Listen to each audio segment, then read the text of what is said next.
Anne Parillot, incomprise, par ses parents, je n'ai pas vraiment existé dans leur regard.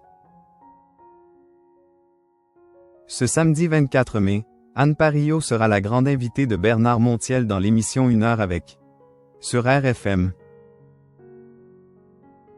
Dans un extrait que Gala.fr vous dévoile en exclusivité, l'actrice s'est confiée sur ses parents avec qui elle a eu une relation particulière.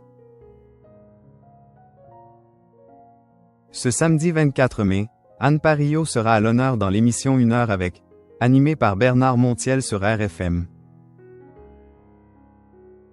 Dans un extrait exclusif que Gala.fr vous dévoile, l'actrice de Nikita se livre sans tabou sur son passé, en particulier sur les relations complexes qu'elle entretenait avec ses parents. Dès les premières minutes, le ton est donné. Rebelle, c'est ainsi que Bernard Montiel la qualifie, un mot qu'elle accueille avec une forme d'évidence. Je suis presque née rebelle et ça n'a pas bougé. Cela n'a fait que s'épanouir, affirme-t-elle. Un tempérament forgé dans un cadre familial où elle n'a pas trouvé la reconnaissance dont elle avait besoin. Loin de toute nostalgie à accent aigu dulcoré, Anne Parillot évoque son enfance avec une lucidité poignante. Lorsque l'animateur lui demande si elle se sentait heureuse étant petite, elle n'hésite pas à le corriger. Ce n'est pas le mot que je dirais.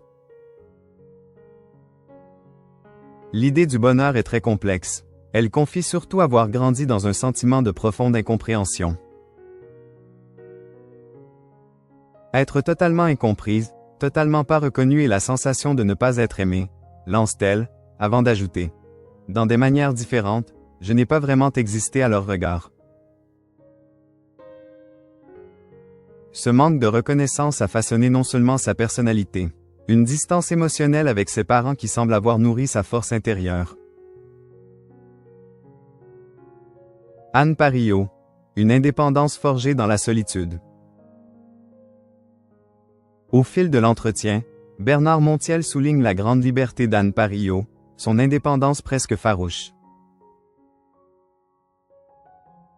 L'actrice l'admet en souriant. Oui, c'est un bon résumé. Mais derrière son ton humoristique, l'actrice française explique ce qu'elle considère aujourd'hui comme une nécessité. Je me suis mise dans l'esprit qu'il fallait avoir besoin de personne, qu'on était seul. Un état d'esprit qui remonte à son enfance, conséquence directe d'un manque de confiance en soi. C'était un problème de confiance. C'est là que ça se joue. Du manque de confiance en soi qui s'étend au manque de confiance aux autres, confie-t-elle avec une sincérité désarmante. Si elle déclare avoir foi en la vie, elle précise toutefois, pas dans les êtres.